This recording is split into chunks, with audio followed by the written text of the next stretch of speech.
Welcome to Thrive Daily Sermons with Apostle Arome, where revelation meets renewal and every word builds you for purpose and power.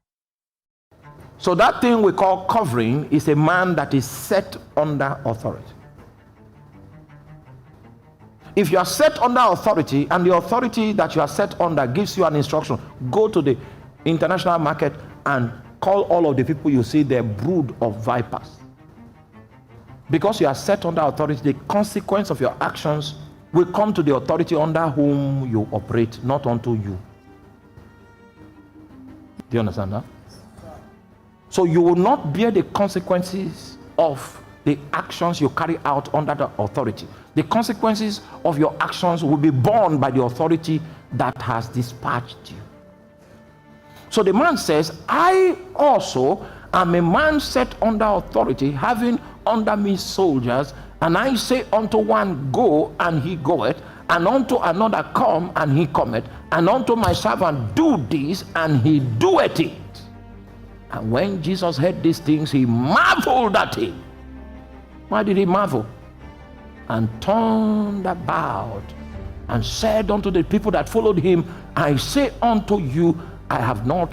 That is behind your acts of faith is not a logic that is verifiable by your physical senses. But nonetheless, there is logic in faith. Can you see the logic that the man was unveiling?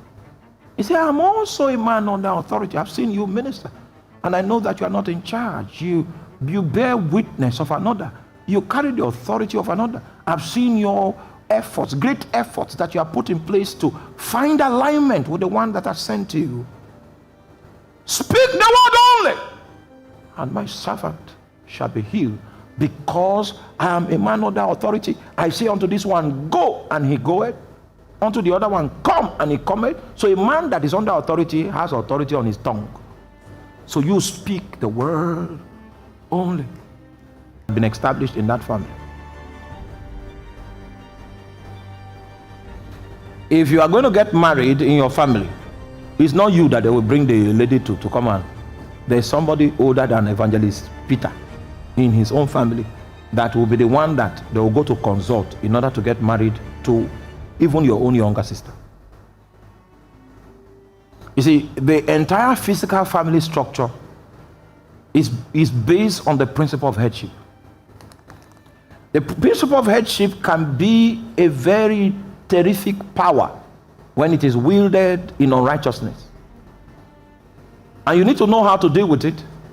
Because if you don't know how to deal with it, the consequences of the headship in your own family being wielded in an unrighteous fashion can ensnare your destiny.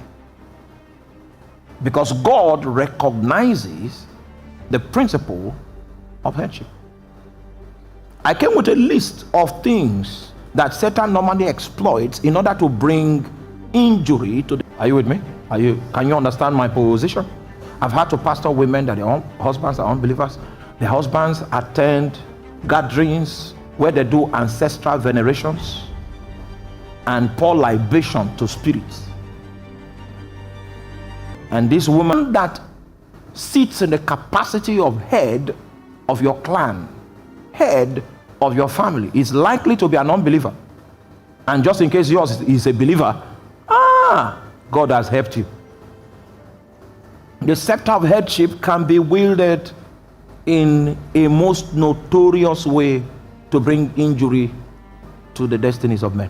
Part of the reasons why this service is existing today is so that we can undo the entanglements that are befalling the destinies of men and women on the account of the scepter of headship that was wielded with a demonic force.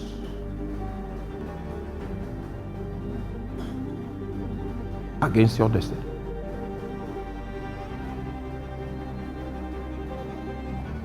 We went for a camp meeting and a senior minister was preaching the gospel, and he said they were born into a diabolical family. The god that the father worshipped was one of the deities of the river.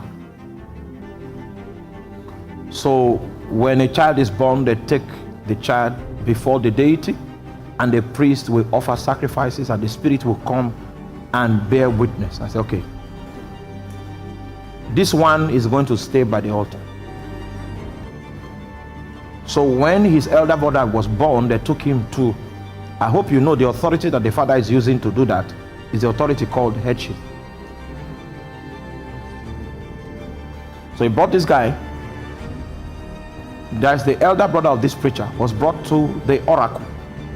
When they brought him to the oracle, the spirit came and possessed the priest, and the priest said, this one will stay before the altar. So they separated him. He didn't go to primary school, didn't go to secondary school, didn't go to the university. He was separated straight to the altar.